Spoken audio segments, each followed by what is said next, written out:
नमस्कार दोस्तों, मैं हूं आपका दोस्त अशोक। अपने YouTube चैनल अशोक हिंदुस्तानी में बहुत बहुत स्वागत करता हूं। दोस्तों हम पढ़ रहे हैं आरपीएससी फर्स्ट ग्रेड के फर्स्ट पेपर के बारे में। और इसमें आरपीएससी फर्स्ट ग्रेड के फर्स्ट पेपर में एक टॉपिक है दिल्ली सल्तनत से संबंध, है ना। दिल्ली सल्तनत से संबंध किसके? मेवाड़ के, रणथंभौर के और जालौर के। रणथंभौर के विशेष रूप से हमीरदेव चौहान के। ये टॉपिक आरपीएससी फर्स्ट ग्रेड में भी है और आरपीएससी सेकंड ग्रेड में भी है। अन्य सभी प्रकार के एग्जाम्स के अंदर भी इस प्रकार के क्वेश्चंस आते हैं। तो हम जो आरपीएससी के पीछे के एग्जाम्स के अंदर क्वेश्चन आए हुए हैं उन क्वेश्चंस को व्याख्या सहित पढ़ेंगे दोस्तों। ऑब्जेक्टिव टाइप क्वेश्चंस का अध्ययन करते हैं। बिना कुछ देरी के शुरुआत करते हैं दोस्तों। पहला क्वेश्चन है, रणथंभौर के चौहान शासक हमीरदेव चौहान ने अलाउद्दीन खिलजी के किस विद्रोही सेनापति को शरण दी थी? रणथंभौर के चौहान शासक थे हमीरदेव चौहान ने क्या कर दिया था? अलाउद्दीन का विद्रोही सेनापति था जिसको शरण दे दी थी। तो अलाउद्दीन के विद्रोही सेनापति को शरण किसने दे दी थी? हमीरदेव चौहान ने। तो वो कौन सा सेनापति था जिसको हमीरदेव चौहान ने शरण दी थी? तो इसका आंसर होगा मोहम्मद शाह। कौन था? मोहम्मद शाह। हमीरदेव ने अलाउद्दीन खिलजी के विद्रोही मंगोल सेनापति मोहम्मद शाह, जिसे के हेब्रू भी कहते हैं, को शरण दी थी। इसे खिलजी ने अपनी संप्रभुता के लिए सबसे बड़ी चुनौती माना और आक्रमण का मुख्य कारण बनाया। इसलिए अलाउद्दीन खिलजी ने रणथंभौर पर क्या किया? आक्रमण किया था मित्रों। ये आरपीएससी फर्स्ट ग्रेड में पूछा गया 2020 में। आगे क्वेश्चन है कि रणथंभौर के किले पर अलाउद्दीन खिलजी का आक्रमण किस वर्ष हुआ था, जो राजस्थान का पहला साका कहलाता है? तो ये हुआ था 1301 में। अलाउद्दीन खिलजी के ना राजस्थान में 3 आक्रमण हुए थे, विशेषकर 1301, 1303, 1311 और 7-8 में भी सिवाना में आक्रमण हुआ था। वैसे है ना, 1301, 3, 7, 8 में और 11 में। तो अलाउद्दीन खिलजी ने 1301 में रणथंभौर पर विजय प्राप्त की। यह घटना राजस्थान के इतिहास का पहला साका जौहर और केसरिया दोनों हुआ था कहलाता है।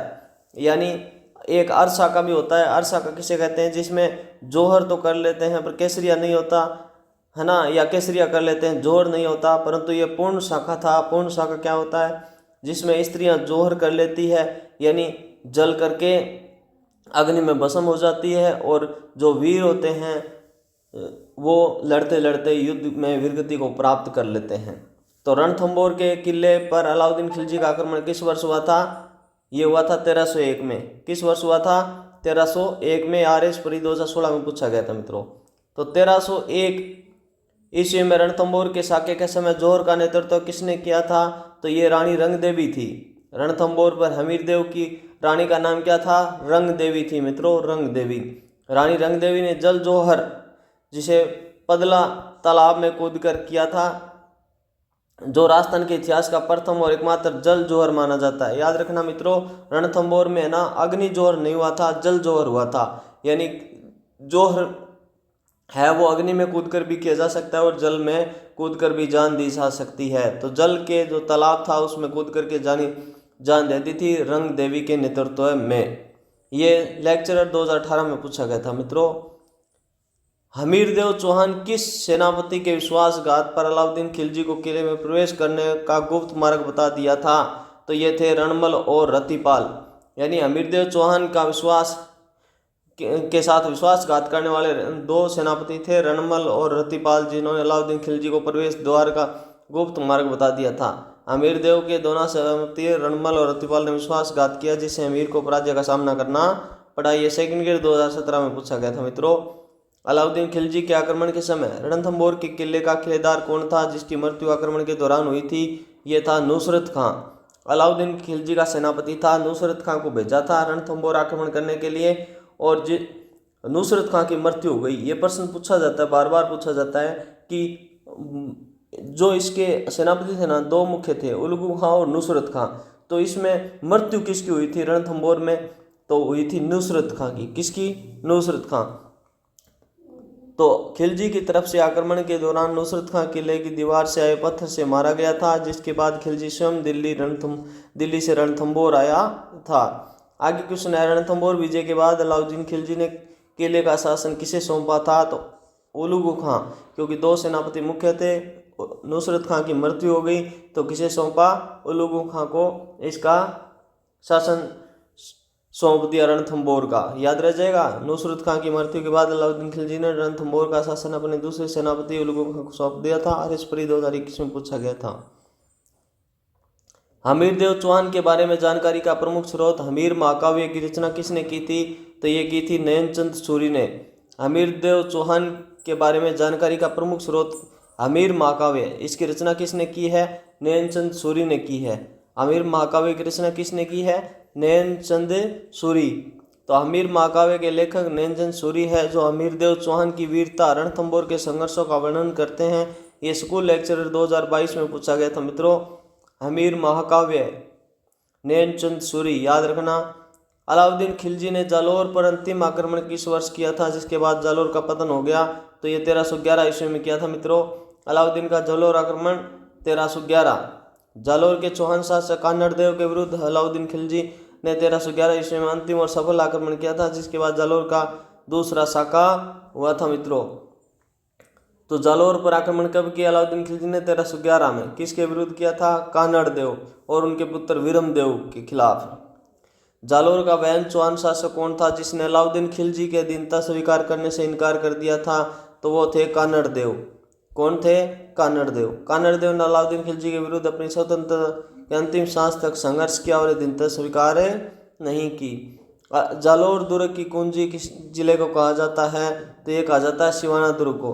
कहते हैं कि जब जालोर पर आक्रमण करते थे तो उससे पहले, जालोर को जीतने से पहले सिवाना को जीतना पड़ता था, है ना। तो सिवाना को जालोर की क्या कहा जाता है? कुंजी कहा जाता है या चाबी कहा जाता है। जालोर की चाबी कहाँ थी? कुंजी कहाँ थी? सिवाना में। तो सिवाना बाड़मेर दुर्ग जालोर पर आक्रमण करने से पहले जीतना अनिवार्य था, इसलिए जालोर को दुर्ग की कुंजी कहा जाता है। 1308 ईस्वी में सिवाना पर अलाउद्दीन ने विजय प्राप्त की थी। तो सबसे पहले इसने सिवाना को जीता 1308 में, और फिर 1311 में जालोर को जीता। ये लेक्चरर 2017 में पूछा गया था मित्रों। जालोर पर अलाउद्दीन खिलजी के आक्रमण के समय जालोर दुर्ग का विश्वासघाती सेनापति कौन था? तो ये बीका दहिया था मित्रों। जालोर पर अलाउद्दीन खिलजी के आक्रमण के समय जालोर दुर्ग का विश्वासघाती सेनापति कौन था? बीका दहिया था। जालोर पर अलाउद्दीन खिलजी के आक्रमण के समय जालोर दुर्ग का विश्वासघाती सेनापति कौन था? बीका दहिया था। जैसे रणथंभौर में विश्वासघाती कौन थे? रणमल और रतिपाल थे ना, वैसे ही जालोर में विश्वासघाती कौन था? ये था बीका दहिया। याद रहेगा, बीका दहिया। जालोर दुर्ग में बीका दहिया नामक सेनापति ने विश्वासघात किले के गुप्त द्वार सुरंग की जानकारी खिलजी के सेनापति कमालुद्दीन गुर्ग को सौंप दी थी, कमालुद्दीन गुर्ग को दे दी थी। ये भी याद रखना कि खिलजी का सेनापति जालोर के आक्रमण के समय कौन था? कमालुद्दीन गुर्ग था, जिसको इसने बाद में जालोर का दुर्ग है वो सौंप दिया था। किसको? कमालुद्दीन गुर्ग को। तो कानड़देव और उसके पुत्र विरमदेव के संघर्ष का वर्णन किस ग्रंथ में मिलता है? ये कानड़देव प्रबंध में मिलता है अभी, यानी अलाउद्दीन के खिलाफ लड़ने का जो वर्णन है ना कानड़देव और विरमदेव का, वो कानड़देव प्रबंध में मिलता है। कानड़देव प्रबंध की रचना पद्म नाम ने की थी। किसने की थी? पद्म नाम ने, जिसमें कानड़देव और विरमदेव के दिल्ली सल्तनत से संघर्ष और विरमदेव की फिरोजा से प्रेम कहानी का वर्णन है। क्योंकि विरमदेव कहाँ रहते थे? दिल्ली में रहते थे, और वहाँ फिरोजा से इसका संपर्क हो गया, आपस में प्रेम संबंध हो गया, जिसके कारण ही कानड़देव पर आक्रमण किया था अलाउद्दीन खिलजी ने। क्योंकि विरमदेव है ना, वो माना नहीं था, इसकी शादी के लिए वो तैयार नहीं था। अलाउद्दीन खिलजी ने चित्तौड़ पर आक्रमण किस वर्ष किया था? 1303 ईस्वी में। अलाउद्दीन खिलजी ने चित्तौड़ पर आक्रमण किस वर्ष किया था? 1303 ईस्वी में किया था मित्रों। अलाउद्दीन खिलजी ने चित्तौड़ पर आक्रमण किस वर्ष किया था? 1303 में। अलाउद्दीन खिलजी ने मेवाड़ के शासक रावल रतन सिंह के समय 1303 में चित्तौड़ पर आक्रमण किया था। तो यहाँ शासक कौन था? रावल रतन सिंह था। चित्तौड़ का कौन था? रावल रतन सिंह। ये स्कूल लेक्चरर 2019 में पूछा गया था। 1303 में चित्तौड़ के मेवाड़ का शासक कौन था? रावल रतन सिंह था। चित्तौड़ के आक्रमण के समय रावल रतन सिंह शासक थे। यह मेवाड़ के इतिहास का पहला शाखा था। तो मेवाड़ के इतिहास का पहला शाखा 1303 में चित्तौड़ चित्तौड़ विजय के बाद अलाउद्दीन खिलजी ने चित्तौड़ का नाम बदलकर क्या रख दिया, खिजराबाद रख दिया था। तो चित्तौड़गढ़ का नाम बदलकर क्या रख दिया था, खिजराबाद। अलाउद्दीन खिलजी ने चित्तौड़गढ़ का नाम बदलकर अपने पुत्र खिर्ज खां के नाम पर खिजराबाद रखा था। क्या रख दिया था, खिजराबाद रख दिया था। किस शासक ने 1326 में चित्तौड़ पर पुनः अधिकार कर मेवाड़ में सिसोदिया वंश की नींव रखी थी? राणा हमीर ने। तो 1326 में चित्तौड़ पर अधिकार कर मेवाड़ में सिसोदिया वंश की नींव रखने वाले कौन थे? मेवाड़ में सिसोदिया वंश की नींव रखने वाले कौन थे? राणा हमीर थे। तो राणा हमीर सिसोदिया शाखा ने 1326 में खिलजी वंश के अंतिम शासक को हराकर चित्तौड़ पर अधिकार किया और मेवाड़ में सिसोदिया वंश की नींव डाली। किसने? राणा हमीर ने। राणा हमीर ने। इसमें कंफ्यूज मत होना, रणथंभौर के भी हमीर देव चौहान थे और ये राणा हमीर थे। मेवाड़ के किस शासक ने इल्तुतमिश को भूताला के युद्ध में पराजित किया था? तो ये जैत्र सिंह थे। क्या? मेवाड़ के शासक थे, इल्तुतमिश को पराजित किया था भाई। कब है? 1227 में। युद्ध का नाम क्या था? भूताला का युद्ध। भूताला का युद्ध। तो कौन सा शासक था? जैत्र सिंह। मेवाड़ के शासक जैत्र सिंह ने दिल्ली के सल्तनत के सुल्तान इल्तुतमिश को 1227 में भूताला के युद्ध में पराजित किया था। स्कूल लेक्चर 2020 में पूछा गया था। आगे क्यों? राणा हमीर को विषम घाटी पंचानन की उपाधि किस प्रशस्ति में दी गई है? तो विषम घाटी पर पंचानन यानी विषम परिस्थितियों में भी सिंह के समान था ये राणा हमीर। समझ रहे हो ना? विषम परिस्थितियों में, विकट परिस्थितियों में सिंह के समान था, इसलिए इसे विषम घाटी पंचानन कहते हैं। कीर्ति स्तंभ प्रशस्ति में, किस प्रशस्ति में मिलती है इसकी उपाधि? कीर्ति स्तंभ प्रशस्ति में। तो राणा हमीर को विषम परिस्थितियों में सिंह के समान पराक्रमी होने के कारण विषम घाटी पंचानन की उपाधि कीर्ति स्तंभ प्रशस्ति में दी गई है मित्रों। आगे क्वेश्चन है कि किस मेवाड़ शासक को मोहम्मद बिन तुगलक के समय दिल्ली सल्तनत से संघर्ष करना पड़ा था? ये राणा हमीर थे। क्या? मोहम्मद बिन तुगलक के समय दिल्ली सल्तनत से संघर्ष करना पड़ा था। मेवाड़ के शासक था राणा हमीर। तो राणा हमीर ने 1326 ईस्वी में मेवाड़ पर अधिकार किया और उनका संघर्ष मोहम्मद बिन तुगलक के शासनकाल में हुआ था। क्या? राणा हमीर ने 1326 में मेवाड़ पर अधिकार किया और उनका संघर्ष किससे हुआ? मोहम्मद बिन तुगलक के शासन काल में हुआ था। आगे क्वेश्चन है कि किस ग्रंथ में चित्तौड़ की रानी पद्मिनी की सुंदरता का वर्णन किया गया है? ये पद्मावत में किया गया है भी। यानी चित्तौड़ की रानी थी रतन सिंह की, बहुत ही सुंदर रानी थी, है ना। इसकी चर्चा बहुत दूर दूर तक होती थी पद्मिनी की सुंदरता की। और एक तोते ने है वो इसकी सुंदरता बताई थी रतन सिंह को, इसलिए रतन सिंह है पद्मिनी को शादी करके लेके आया था। और इसकी जानकारी है ना, सुंदरता का वर्णन किस में मिलता है? मलिक मोहम्मद जायसी का ग्रंथ है पद्मावत, उसमें मिलती है। तो मलिक मोहम्मद जायसी द्वारा रचित 1540 ईस्वी में रचित पद्मावत नामक अवधी भाषा में ग्रंथ रानी पद्मिनी की सुंदरता और चित्तौड़ के साके का वर्णन करता है। स्कूल लेक्चर 2015 में पूछा गया है मित्रों। रणथंभौर के चौहान वंश का संस्थापक कौन था? तो ये गोविंदराज था, जो हम पढ़ चुके हैं। चौहान वंश में पृथ्वीराज तृतीय के पुत्र गोविंदराज ने 1194 में मोहम्मद गौरी की अधीनता स्वीकार कर रणथंभौर में चौहान वंश की स्थापना की थी। आगे है हमीर देव चौहान किस उपाधि से जाने जाते थे? जिसका अर्थ है शरणार्थियों का रक्षक। तो शरणगत रक्षक है इसकी उपाधि। क्या? हमीर देव चौहान किस उपाधि से जाने जाते थे? शरणगत रक्षक की उपाधि से, जिसका अर्थ क्या होता है? शरणार्थियों को रक्षक। हमीर देव को मंगोल विद्रोही मोहम्मद शाह को शरण देने के कारण शरणगत रक्षक, शरण आए की रक्षा करने वाला कहा जाता है। आगे क्वेश्चन है हमीर देव चौहान ने अपने जीवन के कितने युद्ध किए थे? तो ये 17 युद्ध किए थे। हमीर देव चौहान ने कितने युद्ध किए थे? 17 युद्ध किए थे मित्रों। हमीर देव ने अपने शासनकाल में 17 युद्ध लड़े, जिनमें से 16 में विजयी रहे और 17वां युद्ध अलाउद्दीन खिलजी के खिलाफ था, जिसमें निर्णायक हार हो गई थी। तो हमीर देव चौहान अलाउद्दीन खिलजी से पहले किसी भी युद्ध में हारा नहीं था। ये भी देखो फर्स्ट ग्रेड 2020 में प्रश्न पूछा गया, ऐसा भी पूछा जा सकता है। देखो ध्यान रखो, इस प्रकार के क्वेश्चंस भी आ सकते हैं। हमीर देव चौहान ने कितने युद्ध किए थे? 17 युद्ध किए थे। हमीर देव ने किस विजय के उपलक्ष्य में कोटिग यज्ञ करवाया था, यानी इसने एकमात्र यज्ञ करवाया था जिसका नाम क्या था, कोटि यज्ञ। कोटि यज्ञ है वो भोज के विरुद्ध विजय की खुशी में करवाया था। हमीर देव ने अपनी दिग्विजयों के बाद विशेषकर भोज पर विजय के उपलक्ष्य में कोटि यज्ञ करवाया था। स्कूल लेक्चर 2022 में पूछा गया है। भोज के विरुद्ध रणथंभौर पर अलाउद्दीन खिलजी के आक्रमण 1301 के समय दिल्ली का सुल्तान कौन था, तो अलाउद्दीन खिलजी था। 1301 में रणथंभौर पर आक्रमण के समय अलाउद्दीन खिलजी दिल्ली का सेनापति सुल्तान था।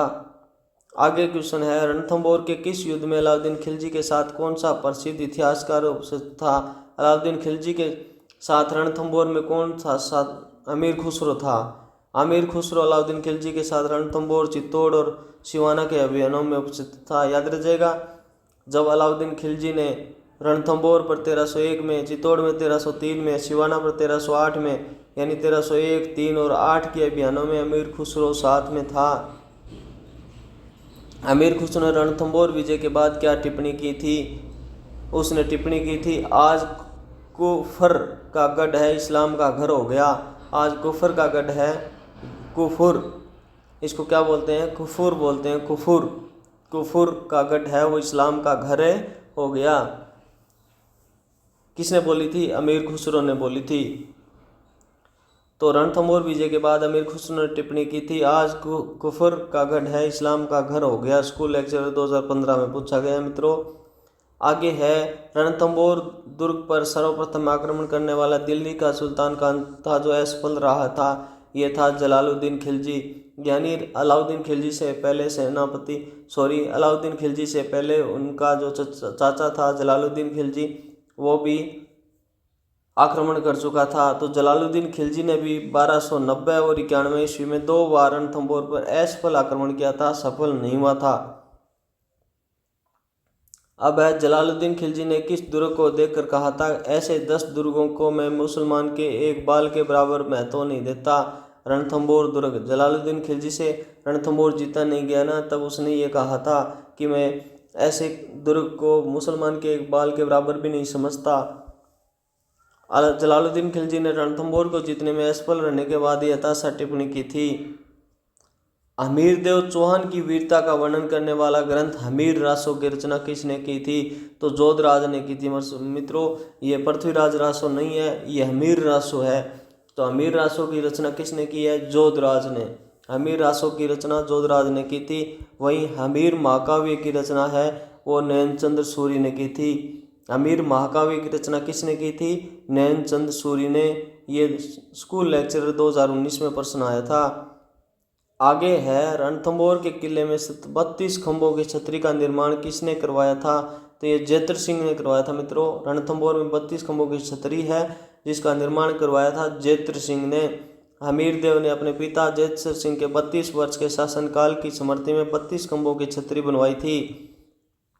आगे, रणथंभौर के किस शासक ने दिल्ली सल्तनत से मुक्ति के लिए संघर्ष कर स्वतंत्रता प्राप्त की थी, ये है वाघभट्ट।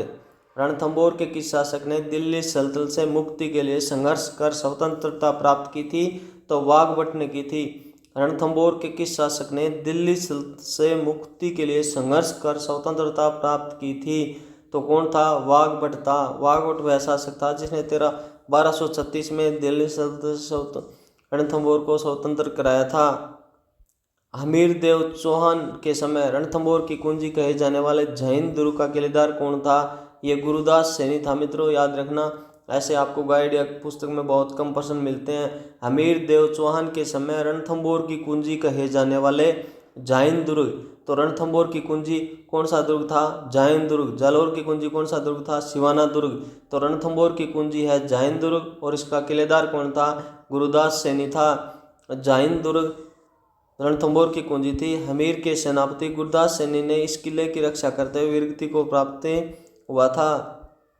आगे क्वेश्चन है कि हमीरदेव चौहान को किस जैन विद्वान से धर्म उपदेश प्राप्त था, तो ये थे राघव देव। हमीरदेव चौहान को किस जैन विद्वान से धर्म उपदेश प्राप्त था, जैन विद्वान थे राघव देव। क्या थे, हमीरदेव चौहान के गुरु मानो जैन धर्म के थे राघव देव। राघव देव हमीरदेव चौहान के गुरु और धर्मोपदेशक थे। ये स्कूल लेक्चर 2014 में पूछा गया था। आगे है हमीरदेव चौहान ने अपने शासनकाल में किस कर को समाप्त कर दिया था? तो इसने भंडार कर को समाप्त कर दिया था। हमीरदेव चौहान ने जनहित में भंडार कर को समाप्त कर दिया था मित्रों। आगे क्वेश्चन है रणथंभौर का साका जो 1301 में हुआ था, राजस्थान का कौन सा साका कहलाता है? ये पहला साका कहलाता है। राजस्थान का पहला साका कौन सा है? 1301 में रणथंभौर का साका है वो पहला साका है। तो 1301 में हमीरदेव चौहान के समय हुआ रणथंभौर का साका राजस्थान का पहला साका कहलाता है। आगे क्वेश्चन है हमीरदेव चौहान के किस पुत्र ने 1301 में ईस्वी में साके में केसरिया किया था? तो हमीरदेव चौहान के पुत्र ने 1301 में केसरिया किया था तो वो था रतन सिंह। कौन था? रतन सिंह। हमीरदेव के साथ उनके पुत्र रतन सिंह ने भी केसरिया किया था मित्रों। स्कूल लेक्चर 2021 में पूछा गया था। आगे क्वेश्चन है रणथंभौर पर आक्रमण के समय नुसरत खां की मृत्यु के बाद अलाउद्दीन खिलजी ने किसे रणथंभौर की घेराबंदी के लिए भेजा था? तो उलुगु खां को भेजा था। किसको भेजा था? उलुगु खां को। नुसरत खां की मृत्यु के बाद उलुगु खां ने आक्रमण कर जारी रखा, बाद में खिलजी स्वयं आया था।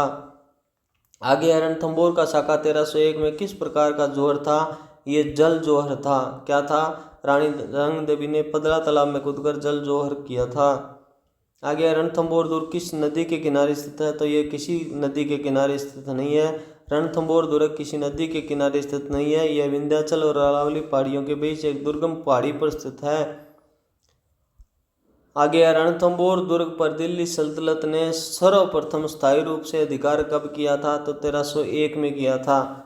कब किया था? 1301 में। 1301 ईस्वी में अलाउद्दीन खिलजी की विजय के बाद रणथंभौर पर दिल्ली सल्तनत का स्थायी अधिकार हो गया था। हमीरदेव के घोड़े का नाम क्या था? तो बादल था। मित्रों, आप महाराणा प्रताप के घोड़े का नाम याद रखते हो, चेतक नाम है। वैसे ही हमीरदेव के घोड़े का नाम भी बादल नाम था, जो प्रश्न पूछा जाता है। हमीरदेव चौहान के घोड़े का नाम बादल था। यह आरपीसी फर्स्ट ग्रेड 2023 में प्रश्न पूछा था। हमीरदेव ने शरणागत रक्षक की उपाधि किसके लिए धारण की थी? मोहम्मद शाह के लिए। तो अमीर ने मंगोल विद्रोही मोहम्मद शाह को शरण देकर अपनी प्रतिज्ञा निभाई, जिसके कारण उन्हें यह उपाधि मिली थी। ये लेक्चरर 2016 में पूछा था। रणथंभौर के किस शासक ने अपने पिता के लिए 32 खंभों की छतरी बनवाई थी? तो ये हमीरदेव ने बनवाई थी अपने पिता के लिए 32 खंभों की छतरी रणथंभौर में हमीरदेव ने अपने पिता जैतर सिंह की स्मृति में छतरी बनवाई, जो न्याय की छतरी कहलाती है। जालौर में चौहान वंश की स्थापना किसने की थी? तो कीर्तिपाल ने जालौर में चौहान वंश की स्थापना की थी। जालौर में सोनगरा चौहान वंश की स्थापना कीर्तिपाल चौहान ने 1181 ईस्वी में की थी। किस चौहान शासक को कानड़ देव प्रबंध में दिल्ली सल्तनत के विरुद्ध संघर्ष का नायक बताया गया है? तो कानड़ देव को बताया गया है। भी किसको? कानड़ देव को नायक बताया गया है। कानड़ देव ने अलाउद्दीन खिलजी के विरुद्ध जालौर की स्वतंत्रता के अंतिम संघर्ष तक संघर्ष किया था। आगे है जालौर पर आक्रमण से पूर्व अलाउद्दीन खिलजी ने किस दुर्ग पर अधिकार किया था? तो ये सिवाना पर किया था। सिवाना बाड़मेर दुर्ग पर जालौर की कुंजी थी। अलाउद्दीन 1308 में इससे पहले सिवाना पर अधिकार किया, जिसको दूसरा साका कहा जाता है। आगे है 1308 में सिवाना के साके के समय वहाँ का शासक कौन था? तो सातल देव था। भी सिवाना का शासक कौन था? सातल देव था। 1308 ईस्वी में सिवाना पर आक्रमण के समय सातल देव वहाँ का शासक था, जिसने वीरगति प्राप्त की थी। School lecture 2018। आगे है सिवाना विजय के बाद अलाउद्दीन खिलजी ने सिवाना का नाम बदलकर क्या रख दिया था? खीराबाद रख दिया था। मित्रों, सिवाना विजय के बाद अलाउद्दीन खिलजी ने सिवाना का नाम क्या रख दिया? खीराबाद कर दिया। अलाउद्दीन खिलजी ने सिवाना का नाम बदलकर खीराबाद रख दिया था। तो मित्रों, आज हम इस टॉपिक को यहीं बंद करते हैं, एंड करते हैं, क्योंकि इसमें 200 से ज़्यादा क्वेश्चन है लगभग, तो इसमें हम एक साथ कवर नहीं कर पाएंगे। यदि आपको अच्छे लगते हैं मेरे द्वारा पढ़ाए गए क्वेश्चन, तो आप दोस्तों मेरे चैनल को सब्सक्राइब कर लेना, लाइक करना, और कोई सुझाव हो तो कमेंट्स ज़रूर करना। ओके, थैंक यू दोस्तों।